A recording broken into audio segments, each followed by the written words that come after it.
Hello दोस्तों, आज हम इस्लाम का एक बहुत ही इम्पोर्टेंट टॉपिक डिस्कस करने वाले हैं।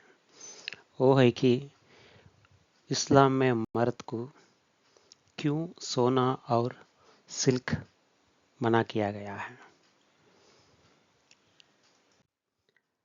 एक जनरल नज़रिए से देखा गया तो जब कुरान था, जब इतना टेक्नोलॉजी, सीसी कैमरास ऐसे कुछ भी नहीं थे, तो लोगों को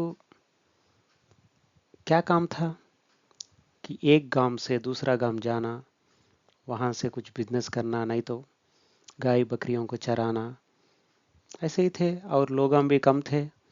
अगर एक मर्द सोना पहन के, चांदी पहन के, सिल्क पहन के अगर रेडी होके अगर जाता, वहाँ पर कोई भी नहीं होता, सुनसान जगह होते, तो क्या होता, ऑटोमेटिकली किसी का भी दिल खराब होता। अरे भाई, इसके पास तो इतना ज़्यादा सोना है, हम क्यों ना ले लें।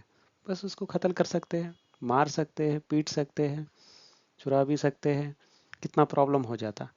इसीलिए हमारे कुरान में तो लिखा नहीं है कि सोना मर्द को नहीं पहनना बोल के, मगर हदीसों में क्लियरली लिखा है कि सोना तो बिल्कुल भी नहीं पहनना है मर्द को। ये इसके मेन रीजंस जो है हम देखेंगे। एक है कि हमारे मोहम्मद रसूलुल्लाह सल्लम बताए थे कि सोना नको पहनो बोल के मर्दों को।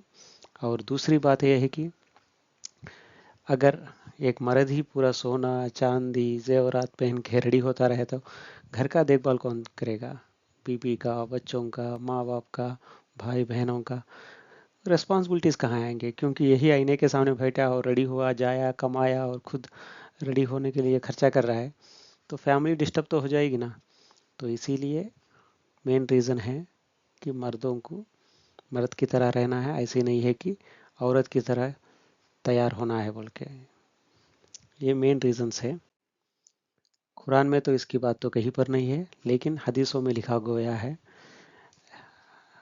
जैसे कि अल बकरी में, अल दाऊद में, जमी, अल तरमिद में, सब में भी ऐसे जगहों पर, हर जगह पर लिखे हैं।